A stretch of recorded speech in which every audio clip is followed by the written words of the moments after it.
In the spring of 2020, I attended a multicultural education conference. In a workshop, I engaged with working professionals and confided in them that I was struggling to navigate my racial identities at a predominantly white university. I had experienced varying degrees of racism, and I struggled so much that it often rendered me silent in my classes and made me feel powerless. A woman in my discussion group turned to me and said, "Then who's going to speak up for you?"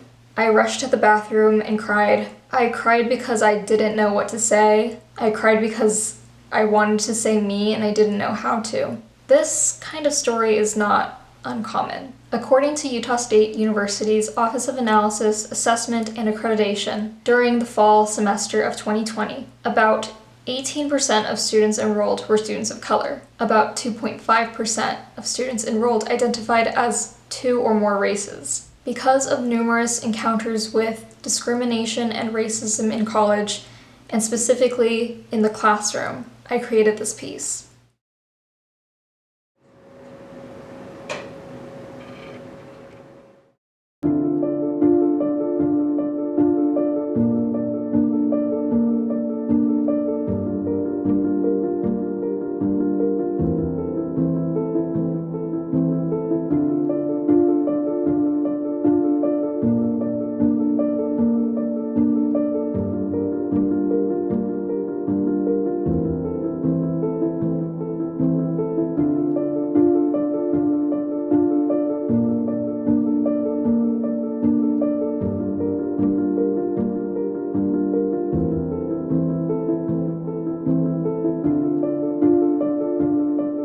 So what is your role at the university? I am an assistant professor in sociology. I am a student in the acting program. I am a lecturer. I'm the director of opera in the music department. My current role at the university is as a student. Same. I'm an assistant professor and head of the BA Theater Arts program in the Department of Theater Arts. I am a student. I'm studying mechanical engineering. And what comes to your mind when you hear the phrase margin of error? Statistics. Statistics, how off something is from its true value. Results are valid within a certain range of numbers. The room that you have to make a mistake. A gap? Like a permitted gap? We have like these best ideas of what something might be, but then we create like a little confidence interval around it that allows for, well, we could be wrong, but we're confident it's somewhere in here. So whenever you're ready, you can press the space bar to start it.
For race, I identify as Black, and ethnicity, Cameroonian and Jamaican.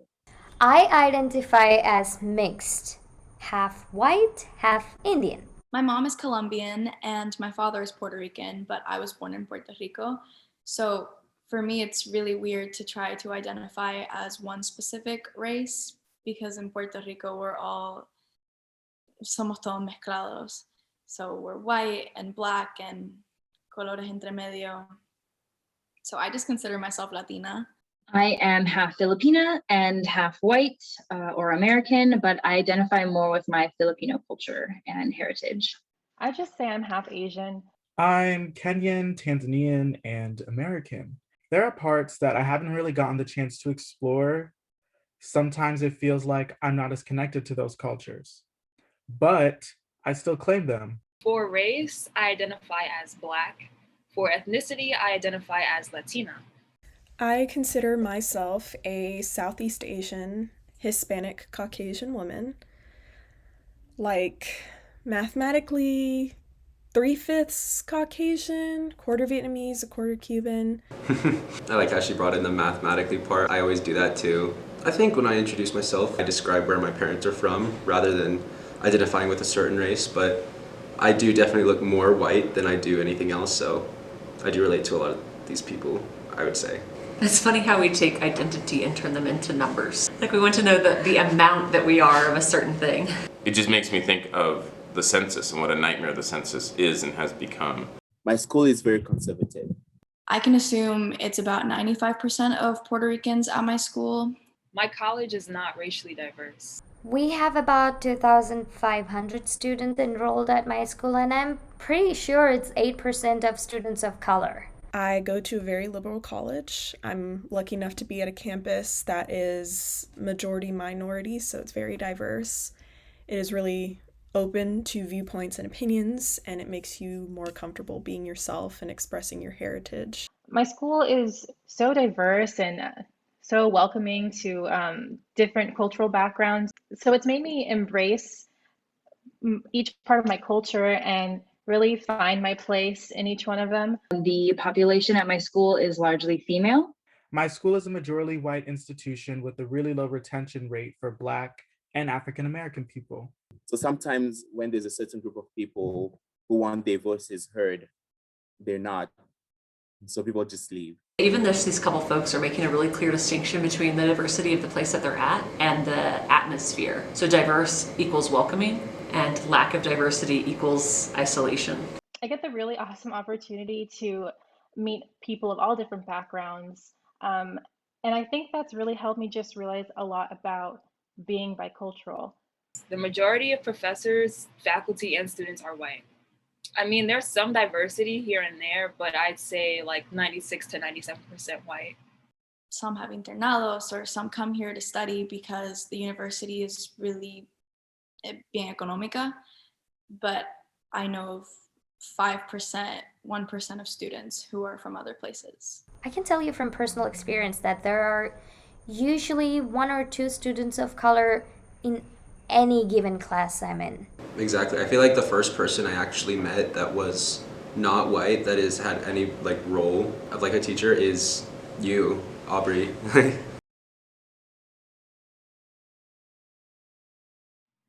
Once at an old congregation that my family and I used to go to when I was little, there was a woman there with very traditional values and beliefs. She said that she didn't believe in interracial marriages because she thought they were wrong and confusing for the child. And just hearing that, I mean, that was something I never noticed growing up. I just saw my mom as my mom and my dad as my dad, but I didn't realize that that was something that might seem unusual. Hearing that as a child, that was probably one of the first times I became conscious of my race. I never faced that. Your dad's white. Yeah. I feel like one of the first times I actually became conscious of that was when I entered high school, because that's like when you kind of start having these conversations about critical race theory. I grew up in very white predominant neighborhoods, and I remember in elementary school I had some Chinese friends across the street, and both their parents were Chinese, and they had a very strong tie to their Chinese heritage. And me being biracial, it just made me realize I was kind of confused about where I stood. Even now at 20 years old, I sometimes feel guilty for choosing one heritage or the other, feeling like I have to choose one or the other. That's interesting, that idea of like guilt or shame of not having the knowledge or access to language or cultural practices. I feel like I'm not able to completely identify as a woman of color because I am mixed. Whenever I have to, I identify myself as a person of color. I think I'm self-conscious in general because I'm not fully able to claim that title, if that makes sense. I grew up in America, so I feel like there's another layer of being multiracial as an American. And you feel like there's a part of you that's lost. You're always you're not always whole. Listen to these stories, I feel guilty for claiming that 1/4 of Thai, but at the same time, it's like, I recognize that's part of who I am, but no one else sees it that way. I don't have any like mixed heritage or racial background, and I've never really thought about, kind of how that might affect your life. Being in a bicultural household, there are some things I never grew up learning. I never learned Tagalog, which is the language that my mother and grandma grew up speaking. Yeah, same. I never learned my grandma's language. I have other friends that are Filipino with both parents that are Filipino, and they are bilingual, so they know it. Sometimes I feel guilty not knowing that stuff and not having a stronger tie to that part of my heritage. When I was a sophomore in high school, I was always really insecure about my curly hair, especially growing up around white and Asian people who had naturally really pretty or wavy straight hair. Her hair is super cute. And I would always put my hair up in a bun. And these jocks in my class, they were mostly white, started sticking pens and pencils in my hair to see how long it would stay. And I pretended it was a joke because I was nervous that if I said anything, they would think I was uncool or too sensitive. But they were testing to see what would stick in my curly hair. Yeah, it's kind of messed up.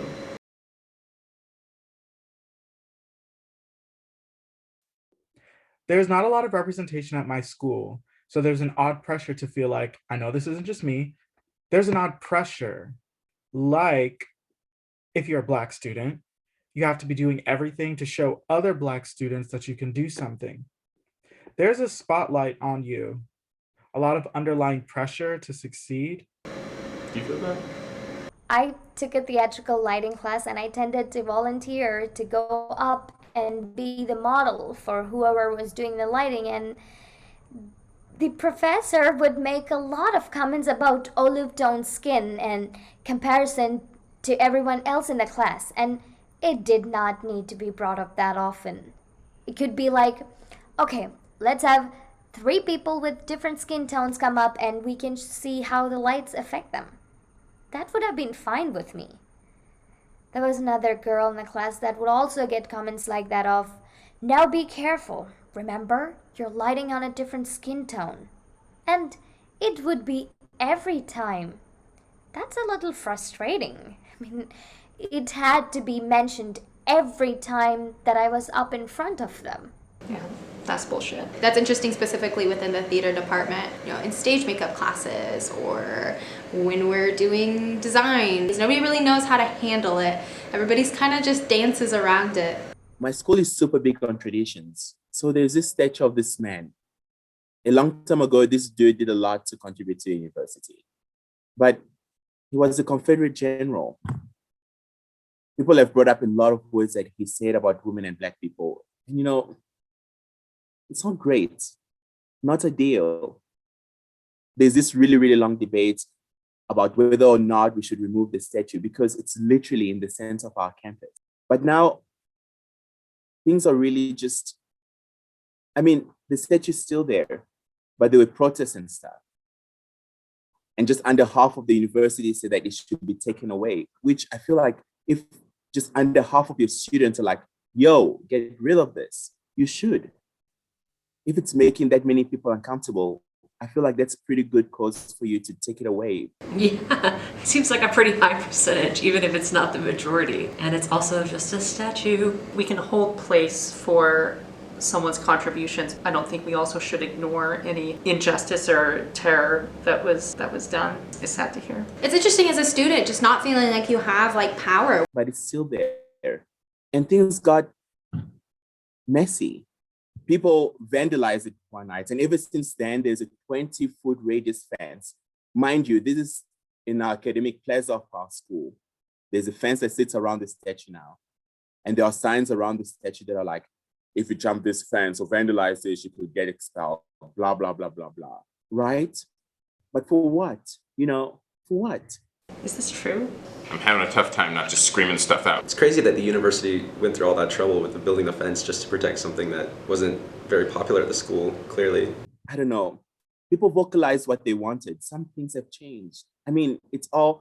We've started the diversity council where we'll do some intense research about this and that, which, for to an extent, to a certain extent, it's like, yes, it's necessary, clearly.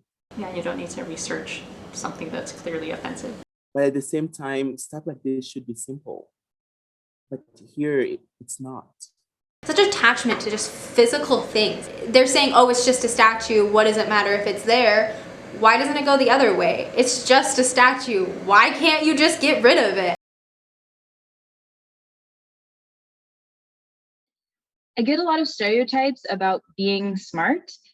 It was more so in middle school and high school than it is now in college, but I never really noticed them until I reflected on it. And hearing comments like, oh, of course you made that grade, you're smart. At first I would think, oh, that's a compliment. They think I'm smart. I think students make a distinction between stereotypes that they are inherently good or inherently bad. I think they're all problematic. There's no circumstance. It's like, well, it's a nice thing. I'm telling you you're smart. But then again, like what that student's saying, it's a lot of pressure then to live up to that. No, they actually just assumed I was smart because of my background. And sometimes I would feel bad thinking that I couldn't fail or even make a B because of that Asian stereotype and having to make A's. Yes, I felt so much pressure to do well in school for my grandma. That is so true. And you know, my mom never put that kind of pressure on me. Being an Asian mother, she never put any kind of pressure on me or my siblings that way. My mom put that kind of pressure on you. It was more internalized. The flight tickets are really cheap right now to come to Puerto Rico. So in this time of coronavirus, Puerto Rico has been really crowded by American people. And sí, los turistas y la economía, it's all really good. But here we are obligated to wear a mask in every place we go. And at 10, everybody has to be in their houses. It's really restrictive here. But in the United States, it's a little bit different. You don't have to wear a mask in every place you go.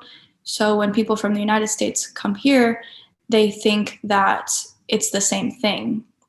So there have been a lot of problems with American people here, like fighting in hotels and stuff.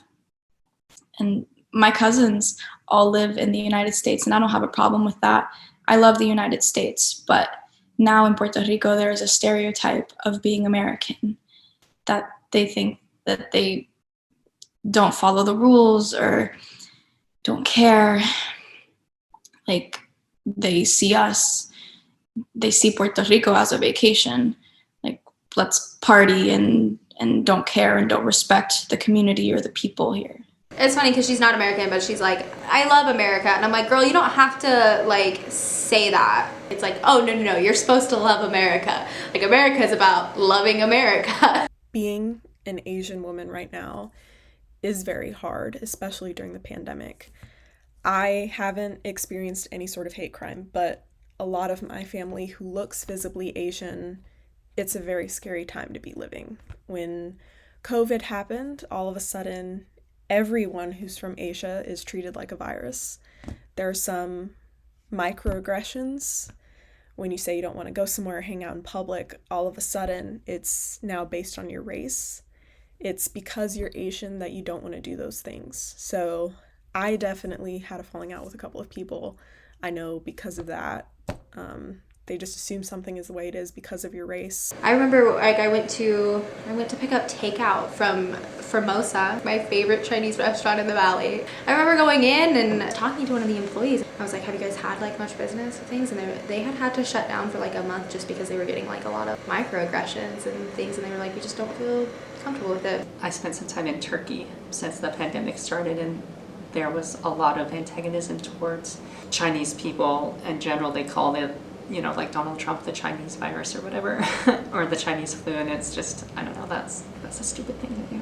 The floor that I'm on right now is the academic success floor in one of our administration buildings. So the people who work or do tutoring type jobs have access to this floor. And there used to be times where I would work up here and people would look at me with a really weird look in their eye, like I wasn't supposed to be here. And people will ask me questions like, what are you doing back here? And I'm like, I work here. There was one time a guy said to me, come over here, baby. I always wanted to visit Taj Mahal. Ugh. It's very odd. And that was the worst comment I've gotten in my life. I'm grateful that that's the worst thing I've gotten, but that was weird. That was just weird. I just don't like that. I mean, why do you do that? I just don't get it.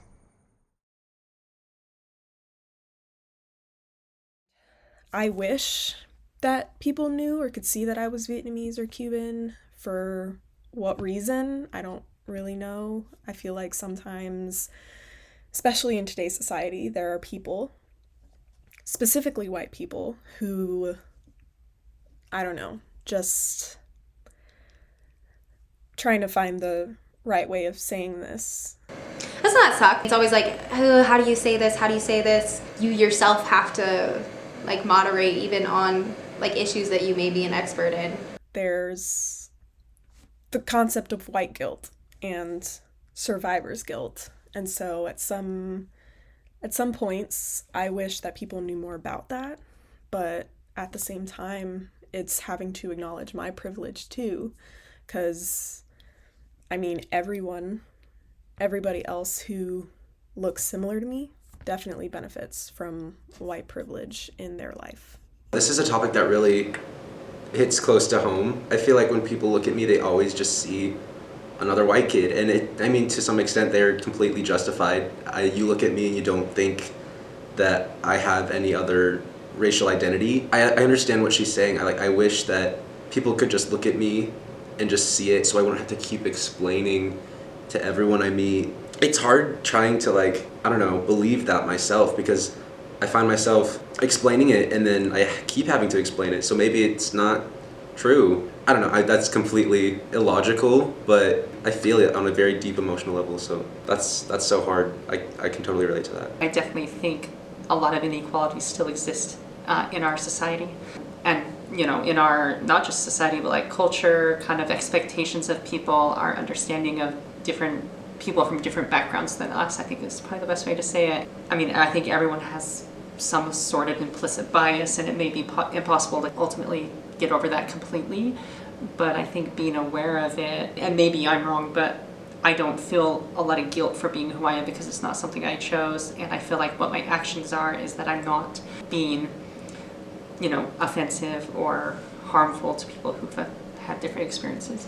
When I transferred to this university from a community college, I wanted to be a part of all of these different groups. So I tried to find a Hispanic organization and a Black organization. I had found the Hispanic organization first, and I got to meet some of the people, but a lot of them were speaking Spanglish, like Spanish and English, but I wasn't taught Spanish. I feel like there's this expectation that if you're Hispanic, you know Spanish. And when I went to the BSU, the Black Student Union, I felt a little more accepted because there were a lot of Black people there like me. But when I first went to that Hispanic organization, that's when I realized that I'm really mixed. I didn't know what that meant until I got to college. I actually met another girl who was my exact same mix. Like our moms are from the same country and everything. It was a beautiful thing because I became more accepting of who I was, and I felt I reinvented myself. But because I accepted who I was and the identities that make up me. And for once, I was proud to be different. It made me feel proud of who I was and special in a way. Before, I was trying to blend in growing up. So I was really happy to stand out. That's so cool. I wish that hasn't happened to me yet. I still continue to believe that it will. But it is definitely hard finding someone with your exact background. I think as soon as you find that one person, you do make an automatic connection. When I find someone who's a quarter Thai, I'll let you know. All right, what moments surprised you or stood out to you, and how did they impact you? I think that I've grown maybe some sort of like, the grass is greener on the other side though, right? Like maybe this is just Utah. Like maybe I can, leave this state and go somewhere else, but it's everywhere. It's literally everywhere. So I think I just think I'm brought back to reality a little bit as far as like extent and progress. Mm-hmm. I thought one of the most compelling people to just listen to was the Puerto Rican woman. She was not in America, but had ties to America, right? And was talking about the Puerto Rican experience, how it relates to Americans coming to Puerto Rico and how they acted. I guess it's surprising and not surprising, right? Americans have an international reputation as being sort of selfish and self-absorbed. We go places to appreciate it mostly to tell other people back home about it as opposed to value the culture itself that we're immersed in. The other thing that stood out was the discussion of the Confederate sympathizer or general or whatever he was, his statue being in the middle of the university. And so somehow stuff like that is reverent, right? Because it's our culture. It's not, we can go to Puerto Rico and trash it, but people can't come to the United States, and even its own citizens can't question what our cultural heritage should be moving forward. Being mixed, I think it's a really different experience. Like my dad is Caucasian and he was able to speak English. From what I see, parents that's able to speak English fluently like get treated differently even though they have a different race. For me, I feel I'm discriminated the most when I'm not speaking English properly. I feel like some people don't treat me like a legit person. Really? Or like, I feel like I'm stupid, like treated as a student person even though I'm not. Dang, I'm sorry to hear that. Yeah. It's like, where do you fit in? I just realized that there's things that you can change that you can't. It's a gravity problem. Like, you learn how to work around it, and I don't know, I haven't had an issue with it. I think junior years, like when it came to a head, and I was just really annoyed because I kept getting cut from stuff. Cut? Yeah, because like Asians can't run. I'm like, nah. You're fast running. If there is someone that's on top, like someone has to be on the bottom. But also like progress and especially improvement, it stems from the differences between us. I think it's always discouraging to hear some of the moments of folks talking about like the things that were said to them, like the half Caucasian, half Indian woman who was talking about like that gross comment that someone said to her. I don't understand where, like, I wish I had a better understanding of like where these things really start. That's a sexual comment, like regardless of race, that's an inappropriate comment. And then to add the racial component on top of it, it just feels extra gross. I think the story about that statue, it's hard to think that that is happening actually today. I mean, I know there's been some discussions about Confederate statues in the news, but to see kind of a college double down like that on it, I thought we were doing better than that.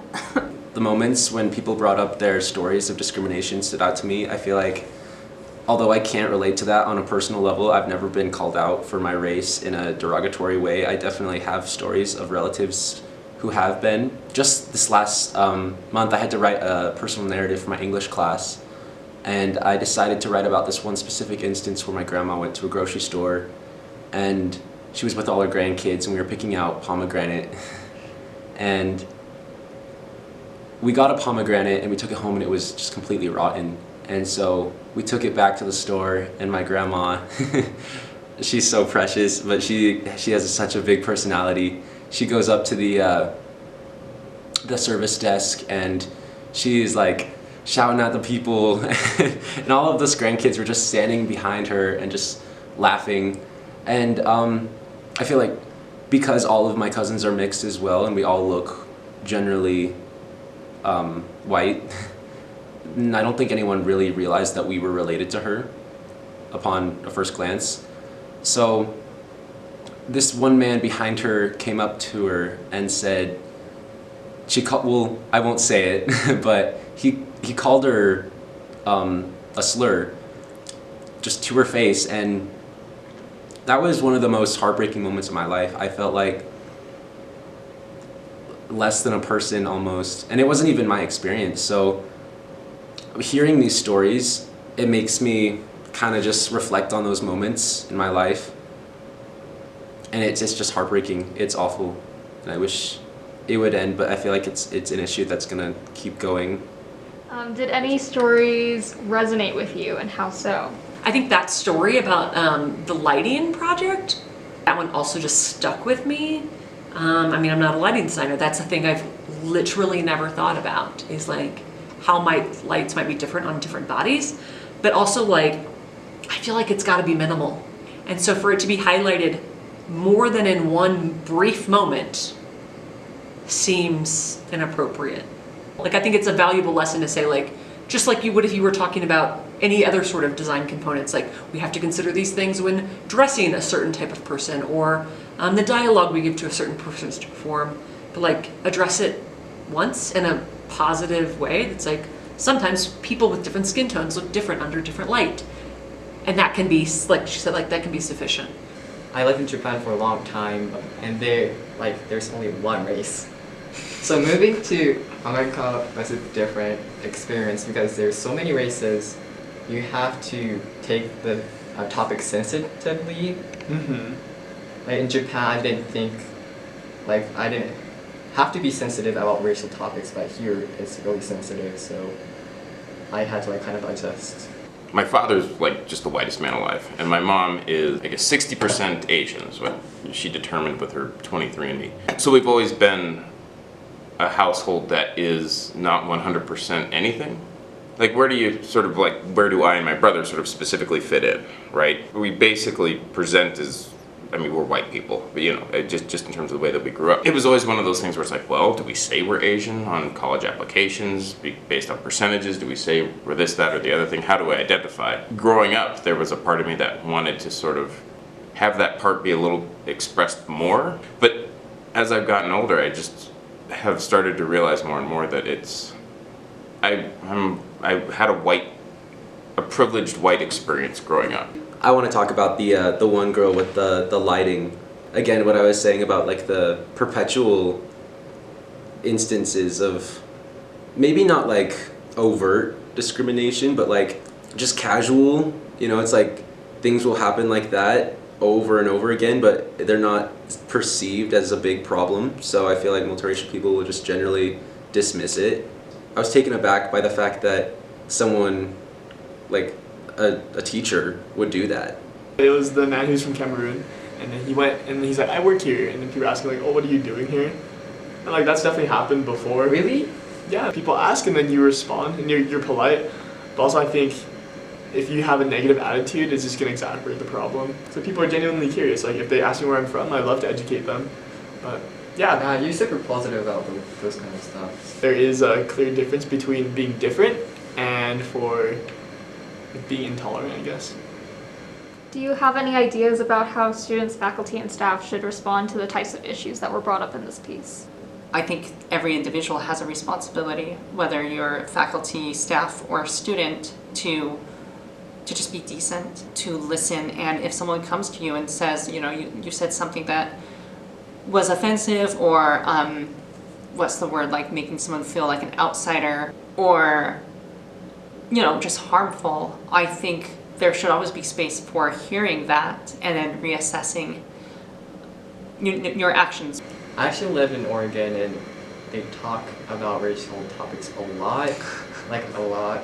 And it kind of made me really nervous because they talked to an extent that it was pretty severe. It kind of took me into a spotlight because I'm the only Asian person in there, literally in the classroom. It's all white. I remember one teacher asking me, do you feel like a stereotype being Japanese? I'm like, yes. Well, now I do. I told her that a lot of people ask me if I watch anime. Which anime? Yeah. I feel like it should not be taken really seriously. Just brush through the topic so we don't like focus on that too much. I think as faculty we need to be more cautious of our language because I like to believe, and maybe this is not true, but I like to believe that faculty are trying to assume goodwill. But I think that sometimes intent doesn't matter. If the result is harm, regardless of intent, there needs to be some sort of action, an apology, a changing of language, and addressing it, whatever sort of circumstance it might be. And I think that's hard for some people to kind of swallow, like that idea that like, but I didn't mean to. Like as a kid, I used to get in trouble. Like I'd like hit my sister or whatever, and I'd hit her too hard. And my mom would be like, don't hit your sister. And she'd be like crying hysterically. I'm like, oh, I didn't mean to hurt her. Well, I still did. That action still resulted in harm. Obviously, there needs to be some form of, I don't know, consequence for people that do these things. But again, it's hard to like locate that problem and like apply it to a general community. Like how do you even stop something like that, discrimination? So for like specific policy, I have no idea. Your guess is as good as mine. I feel like generally just like being a good person, just teaching teachers to recognize maybe some of their internalized thoughts and behaviors. I also just think that it should be more of a priority as far as like diversifying our department. How do we make sure that people of diverse backgrounds can afford and want to come here? I don't know, like I am no expert in this stuff, but I still continually do research about it. Like I continually read books and go to conferences and join Zoom calls that like are having these conversations, because even though I'm aware of those things, I think there are still things I can do better. And so I think like having some sort of continuing education for faculty, I think that's an idea that like is easy, like that's a practical thing we can do. You say everybody read this book, everybody go to this training, everybody join this conversation. But I think it starts with faculty. I mean, I really do. I think that it's our responsibility to make students feel safe in a space. It's our responsibility to cover diverse playwrights and be conscious of what the language we use in our class. Like that's entirely our responsibility. We have our heuristics, like our snap judgments, and I think a lot of times like we rely too much on what we think we know. I feel like honestly the biggest thing that holds society back or ourselves it is ourselves. Like we knock ourselves up into this box and then we don't ever attempt to break out of it. And so this is all about the growth mindset, I think. Just attempting to understand. If you don't, that's okay. But I think there's value in the attempt, and if people like genuinely did that, then it would be really different. I mean, I teach at a majority white campus. We have a bit of a tough time with discussions around race and ethnicity. And not because I think people are unwilling, but I think because folks here just don't know what they don't know. And so I think what we as the university need to do is basically open up more spaces for people that bring diversity and have diverse voices to sort of share those experiences and whatnot moving forward. And I think we try to the best of our ability, but I do know that there are times when things might be too challenging and it might be difficult for this community to sort of take that on. In this place, we have a lot of othering. When I talk about like a predominantly white campus, I mean that anything that stands out in contrast to that is in that other category. But I also think that can be applied to a whole bunch of different things in this community as well. I mean, this is a very heteronormative, this is a very binary gendered culture in the state of Utah, and so sexual identity being non-heteronormative or gender identity being non-binary, these are challenging things. It's interesting, you asked me like what margin of error means in the beginning, but I think you did a nice job of highlighting what margins are. And we talk about it in other contexts where there are people on the margins, right? Those that are marginalized, that are sort of pushed out of the main space in the center there. And I think what we're trying to do is open up more doors, so there's a little less of a continuum of us versus them and more of just like a continuum of all of us. For race, I identify as Black, and ethnicity, Cameroonian and Jamaican. I identify as mixed, half white, half Indian. My mom is Colombian and my father is Puerto Rican, so I just consider myself Latina. I am half Filipina and half white or American. I just say I'm half Asian. I'm Kenyan, Tanzanian, and American. I identify as Black. For ethnicity, I identify as Latina. I consider myself a Southeast Asian, Hispanic, Caucasian woman. I am Asian and Pacific Islander, specifically Korean and Guamanian. This project is for any person of color who has felt small or alone in the classroom, especially for those who are multiracial, for those who feel confined by the census, for anyone who has felt pushed to the margins because of the color of their skin. Multiracial identity is complicated. In the past, I tried to distance myself from one or both of my racial identities because I wanted to fit in. Now I feel immensely proud to embrace my heritage, and I realize that a constant in my life is my family. They are at the center of my cultural identity. My dad is from Korea, my mom is from Guam. Both sides of my family are so different, yet to me they've always felt harmonious. Today, I think more critically about the problematic ways inclusivity and equity are addressed in higher education. Yet I also feel more hopeful that people in our society are moving toward a greater understanding of people who are different from them. I'm hopeful that we will center multiracial students because they don't belong in the margins.